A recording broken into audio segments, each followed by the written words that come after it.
Bismillahirrahmanirrahim. Hi dear students, I am Dr. Atika Masood and today we are going to do about the restrictive lung diseases.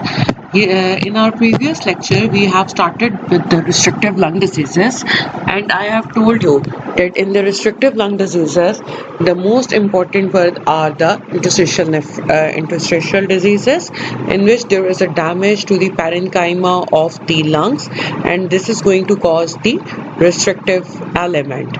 So today we are going to discuss the most important ones, and these are called as the pneumoconiosis. So we are going to discuss the most important aspect which is related with the coal dust, with the anthracosis, with the silicosis, or with all the elements which are related with the environment in which we are working or in which we are living. So starting with the pneumoconiosis, it is basically the non-neoplastic lung reaction to the inhalation of the mineral dust, and this mineral dust can be encountered in the workplace or it could be in our environment. So the development of the pneumoconiosis depends upon the amount of the dust that is going to be retained in the lungs and the airways, the size, the shape, and therefore the buoyancy of the particle is very important.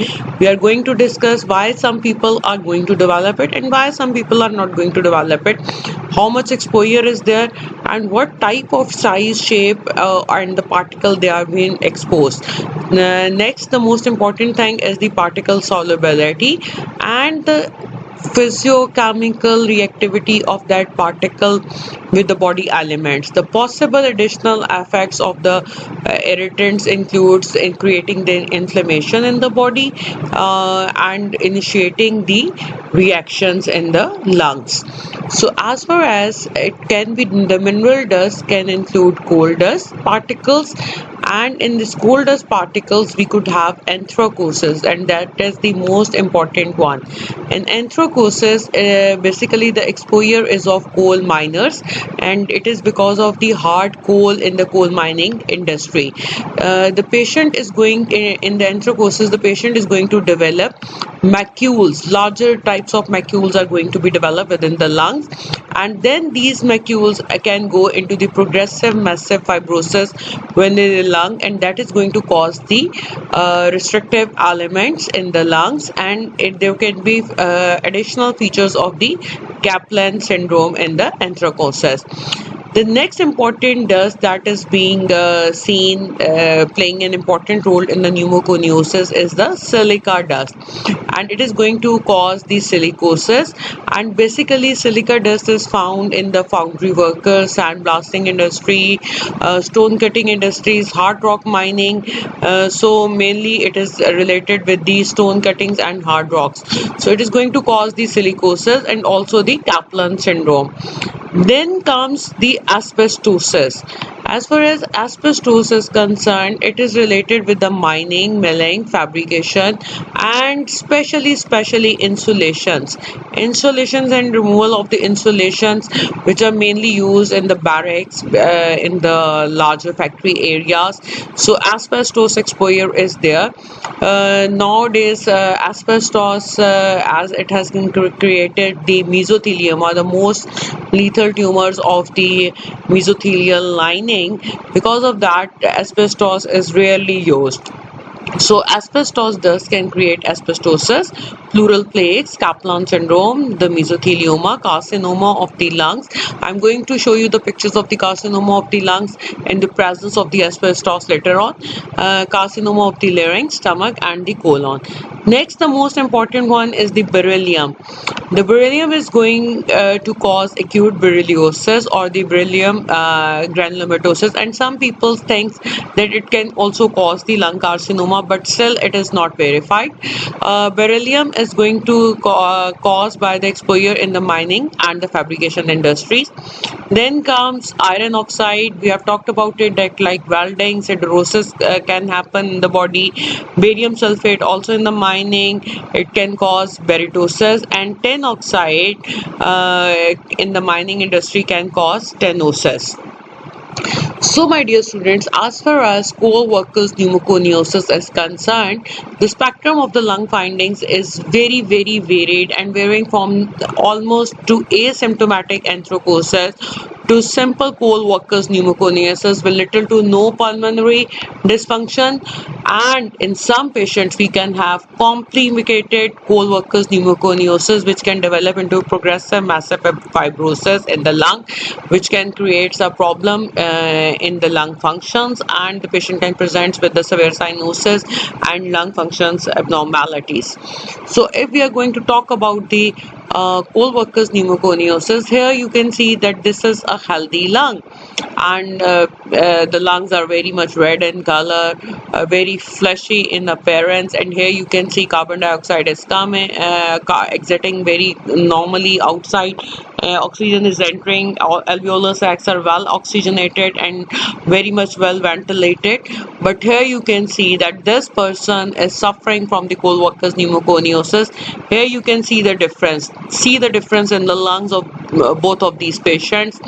Here these flashy lungs have been replaced with the stiffs, and the lungs cannot expand fully. These are all the blackened pigments here, and if we are going to see in the histological pictures, we can see the macrophages which are having the dust silica particles, so they are larger nodules. Progressive massive fibrosis is going on, and if we are going to see the enlarged alveolar space, gases exchanges is going to be decreased because of the inflammatory reaction is also going on, and we are having a scarring, we are having a emphysematous like patches like going on, and all the alveolar septums are going to be dissolved and it has been replaced with the scarring. So all of your lung is replaced by the scars or with the fibrosis.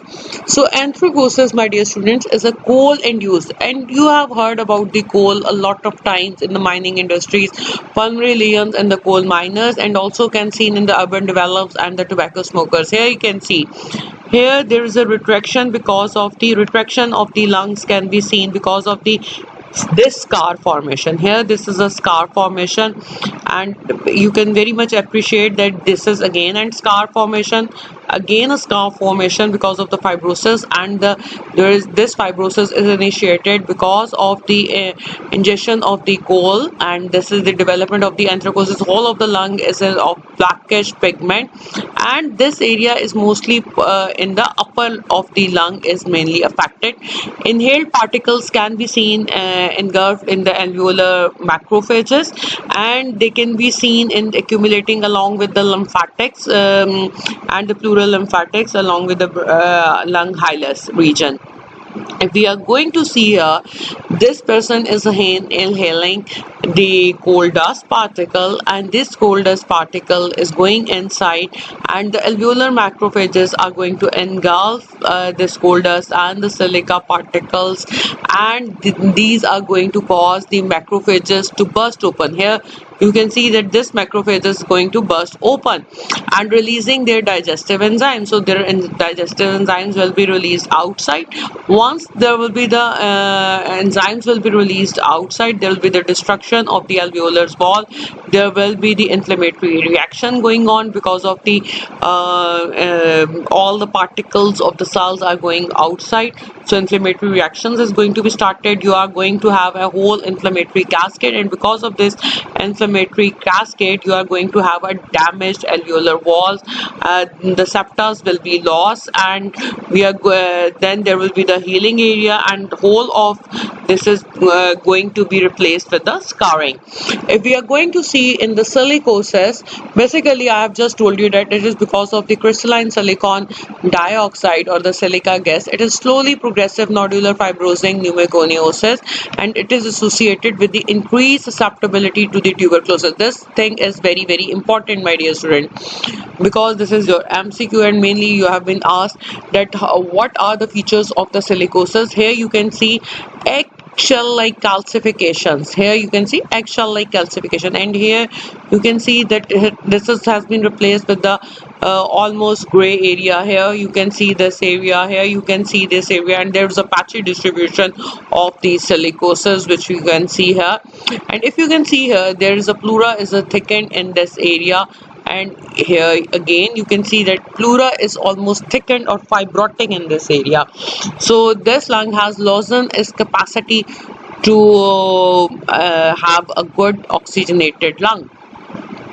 If you're going to see here, this is a normal alveoli, but after the inhalation of this silica particle, what is going to happen, that the macrophages are going to ingest this silica particle, as these are the foreign bodies. Silica is going to cause the disintegration of the macrophages, and these are the particles are going to go outside.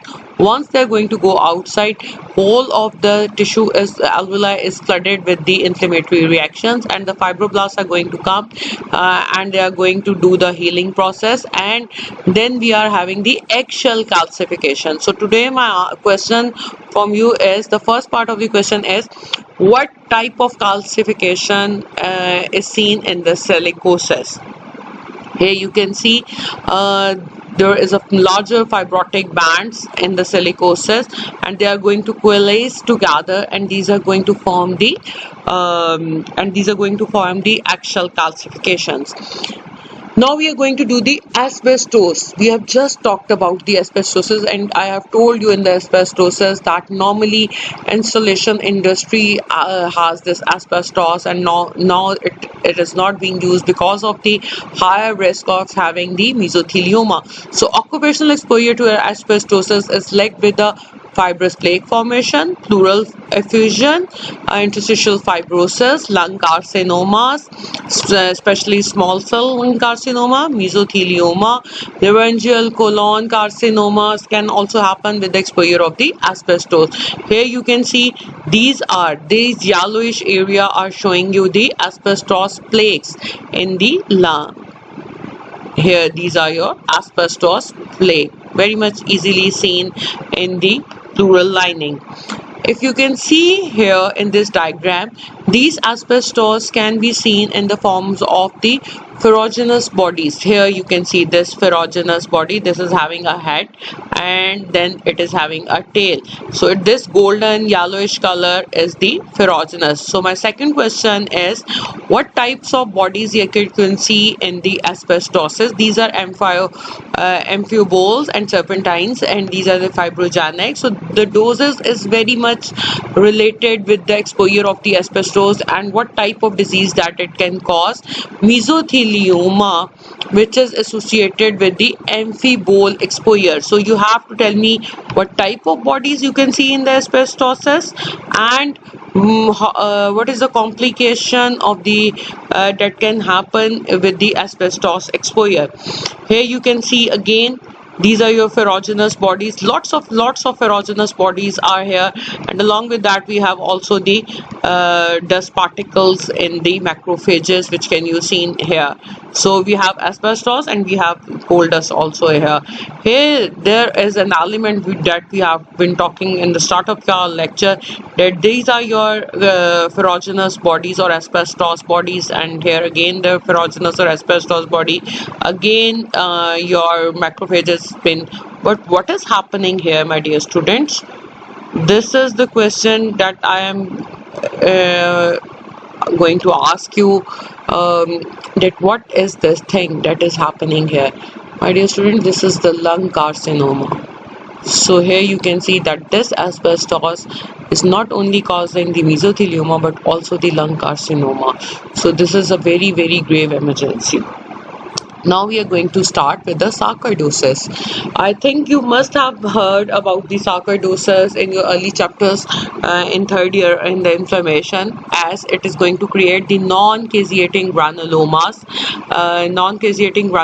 in the tissues and the organs. And these sarcoidosis can have many clinical patterns, but normally it can present with the bilateral hilar lymphadenopathy in 90% of the cases, and there is a lung involvement can also be seen.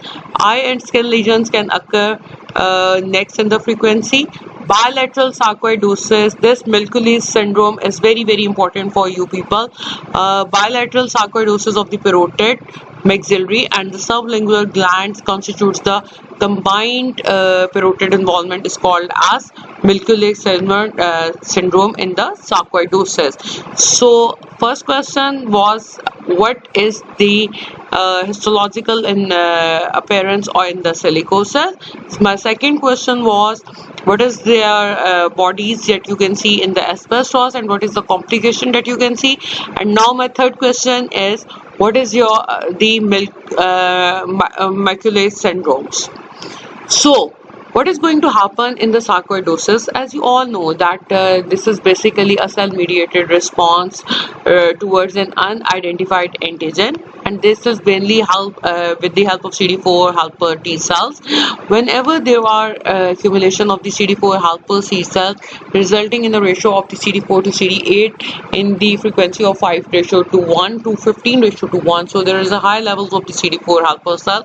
So these are going to cause the increase in the level of the IL-2 and the interferon gamma, and there will be the crosstalk between the IL-2 and the interferon gamma and the macrophages, and this is going to cause the expansion of the T cells and the macrophages activation because of the IL-2 and interferon gamma. And so there will be the increased level of the cytokines in the local environment like IL-8, TNF, macrophage stimulating factor, or macrophage inflammatory protein 1 alpha.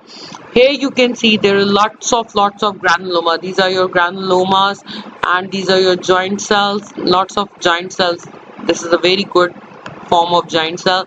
But all of these granulomas, here you can see, these are your non-caseating granulomas. There is no central caseation, which is the hallmark in the TB. So you cannot see the central caseation. So these are non-caseating granulomas that you can see in the sarcoidosis patients. Now we are going to do with the hypersensitivity pneumonitis. As its name shows that the patients have developed hypersensitivity to some of the antigen. So patients have an abnormal sensitivity or heightened reactivity to some antigen, and there can be histological changes in subacute and chronic forms in the bronchioles. The patients can present with the interstitial pneumonitis. In interstitial pneumonitis, as its name shows that there is a nitis, so there will be the inflammatory cells like lymphocytes, like plasma cells and macrophages. So mainly we are going to have a chronic inflammatory types of cells. Then it could have non-caseating granulomas, and it has also a component of the interstitial fibrosis, honeycombing that we have done in our previous chapter, and obliterative bronchiolitis, which is also a component of the, which we can see in the smoking patients also. So what are going to cause these elements? The organic dust that induces the hypersensitivity pneumonitis includes moldy hay, and these molding hay basically farmers are basically exposed to it, and the other names will be the farmer's lung. Then Bigaceae or Bigasosis, and normally the wallboard or these your synthetic wood or manufacturing wallboard or paper is basically patients can expose to this thing. Then the most important, the people who are having the bird, who are doing with the bird handling, so they can have the hypersensitivity pneumonitis against the bird droppings. Then there could be organic dust that can induce the asthma. We have talked about in the asthma that there can be two types of asthma, atopic asthma and non-atopic asthma. So organic dust that can induce asthma includes cotton, flax or hemp in the textile industries, and this can cause byssinosis. Then in the lumbering or carpentry industry, could be because of the red cedar dust, and it can induce the asthma. Then there comes the chemical fumes and the vapors like nitrous oxide, sulfur dioxide. It could be because of some occupational, like people are working in the factories where there is a ammonia production, or insecticides sprays, people who are related with the insecticide sprays, or people who are working there, they can develop the bronchitis, asthma, pulmonary edema, acute respiratory distress syndrome, mucosal injury, and the fulminant poisoning. Here you can see in the interstitial in the patients that there will be the reaction, and the patient can have larger types of these cells like plasma cells, like macrophages, and we can have a giant cells going on there. So this is the typical picture of the hypersensitivity pneumonitis. Your whole of the alveoli has been replaced with the inflammatory elements and the macrophages. Then comes your pulmonary eosinophilia. As its name shows, that there will be the higher rates of the eosinophils because of the increase in the eosinophilic attractants. Because of the increase in the eosinophilic attractants like IL-5, there will be the several clinical and pathological pulmonary entities which are characterized by the infiltration of the eosinophils. Pulmonary eosinophil is divided into the following categories, which includes acute eosinophilic pneumonia with respiratory failures, Loeffler syndrome or simple pulmonary eosinophilia, tropical eosinophilia. Like this tropical eosinophilia can be seen with the microfilaria infection with the microfilarias. Then you could have a secondary eosinophilia, and this secondary eosinophilia could be because of the asthma, allergic aspergillosis, vasculitis. It could be because of the parasitic, bacterial or fungal infection. Then we are having the idiopathic chronic eosinophilic pneumonias. Then comes an important category which is called as smoking related interstitial diseases. As we have discussed in our previous lectures that it can cause obstructive diseases like emphysema and chronic bronchitis. We have already discussed this. And restrictive or the interstitial diseases like desquamation interstitial pneumonia, which we are going to discuss just now, and the respiratory bronchiolitis. Small bronchioles are going to be affected in this, and these are the end stage type of areas that can be discussed in the restrictive that can be seen in the restrictive lung diseases. As far as desquamation interstitial pneumonia is concerned, as its name shows, that there will be the destruction of the squamous, or there will be the destruction of the epithelial lining of the bronchi and the bronchioles, and there will be the smokers macrophages can be seen in the air spaces. In these macrophages you can have a granular iron within these macrophages, and some of the macrophages can contain lamellar bodies which are composed of these surfactants, because these phagocytic vacuoles have been derived from the necrotic type 2 pneumocyte. As I have just told you that because of the smoking there will be the necrosis of the type 2 pneumocytes, and these can be seen within these macrophages. Because there is an inflammation, your alveolar septa are going to be thickened, and there will be the inflammatory infiltrate of the chronic inflammatory cells like lymphocytes, plasmas, and sometimes eosinophils can also be seen. And these septa are lined by the newly generating pneumocytes which are plump and cuboidal in shape, and there will be the interstitial fibrosis. But there is an also element of the emphysema. Here you can see there are larger areas where you can see the desquamation epithelium, and there are bonds of the epithelium which can see. Here you can see all types of the inflammatory cells like plasma cell. Here you can see lymphocytes, lots of lymphocytes, and there you can see there is a fibrotic thickening in the walls of the alveoli. So there is a thickening of the walls.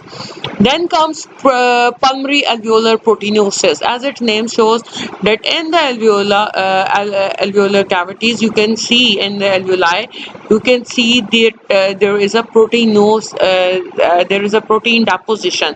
Why this protein is going to be there? Because there is some problem with the surfactant clearance. So in pulmonary alveolar proteinosis, it is characterized by the bilateral patchy asymmetry pulmonary opacifications, and histologically, as I've just told you, there is an accumulation of the acellular surfactant, because this acellular surfactant cannot be removed. So there are three distinct classes of this disease. One is acquired, in which there is antibodies to granulocyte, monocyte colony stimulating factors, or there is deficiency of the granulocyte, monocyte colony stimulating factor, and it has been seen in the mouse that there is an impaired surfactant clearance by the alveolar macrophages because of the antibodies to the granulocyte monocyte colony tract. Then there is a congenital pulmonary alveolar proteinosis, and it could be due to the mutations in the ATP binding cassette protein membrane A3. There could be the problem between the mutations in the surfactant protein B, protein C, like I've just told you in the acquired category. It's good could be due to the mutations in the granulocyte monocyte clonus factor, and there could be any mutation in the granulocyte monocyte receptor in the beta chains. So these can cause the defective clearance of the surfactant in the alveolar macrophages. So there will be the accumulations of the acellular surfactants there. And then the third category is the secondary. Whenever there is any other disease like asthma, like any carcinomas, like amyloidosis is going on, then there will be the secondary development of the pulmonary alveolar proteinosis. If you are going to see this picture, here you can see this is whole is the acellular material, pinkish material, highly eosinophilic material that you can see. So there is a protein deposition within the alveoli, which is making impossible to have a good airway exchange. Thank you very much, my dear students.